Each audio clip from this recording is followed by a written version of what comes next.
Al-Kashi était un grand mathématicien perse du XIVe siècle. Son nom complet était Riyad ad-Din Jamshid Masoud Al-Kashi. Riyad ad-Din est un prénom arabe. Riyad signifie plus ou moins un refuge et Din signifie la religion. Quant à Jamshid, c'est un prénom persan venant de Jamjulshid.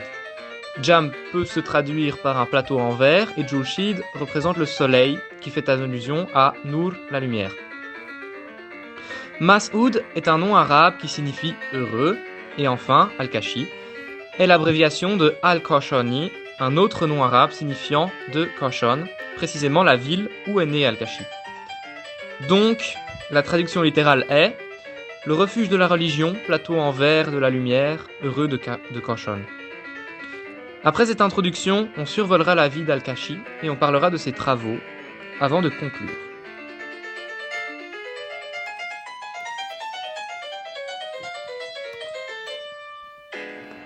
Al-Kashi était donc un mathématicien, astronome et géographe perse du XIVe siècle.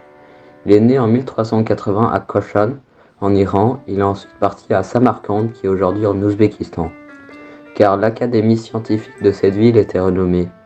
Il a été formé et il a pu travailler avec le célèbre astronome Ulugh-Ber. Al-Kashi a beaucoup contribué au développement des mathématiques de l'astronomie islamique. Il a notamment amélioré les tables astronomiques de l'époque, ce qui a permis une bien meilleure compréhension de l'espace. Al-Kashi est décédé en 1429 dans cette même ville. Al-Kashi est né sous la dynastie des Ilkhanides, mais en 1405, quand Al-Kashi a 25 ans, le guerrier Tamerlan conquiert l'empire perse. Les conquêtes de Tamerlan étaient très importantes. Al-Kashi a donc vécu en grands événements historiques.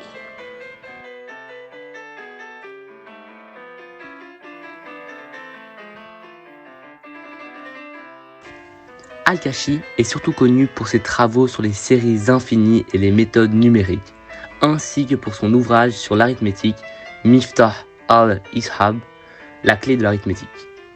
Dans le domaine de la trigonométrie sphérique, il a calculé les valeurs du sinus de 1 et 10 degrés avec une précision remarquable pour son époque. Ses contributions ont eu un impact durable sur les mathématiques et l'astronomie, influençant les travaux ultérieurs des savants occidentaux tels que Copernic ou Kepler. Al-Kashi a aussi été un géographe réputé. Ses cartes détaillées de la Perse sont remarquables pour leur précision et leur exactitude.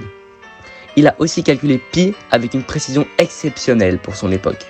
16 décimales correctes. La 17e était erronée. Il a déclaré que pour un cercle de 600 000 fois l'équateur terrestre, la précision sur la circonférence soit inférieure à l'épaisseur d'un crin de cheval. Sa précision est en effet suffisante pour cela.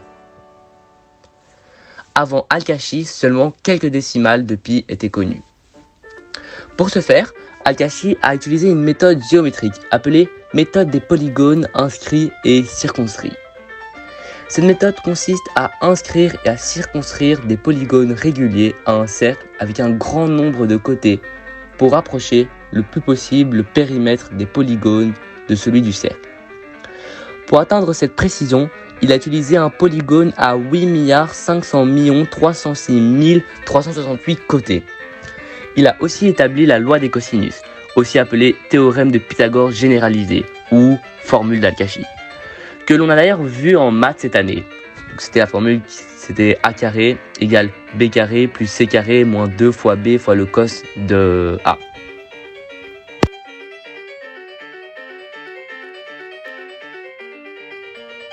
En conclusion, Al-Kashi a étudié à Samarcande avec Ulugh Beg et a fait beaucoup avancer les mathématiques et l'astronomie.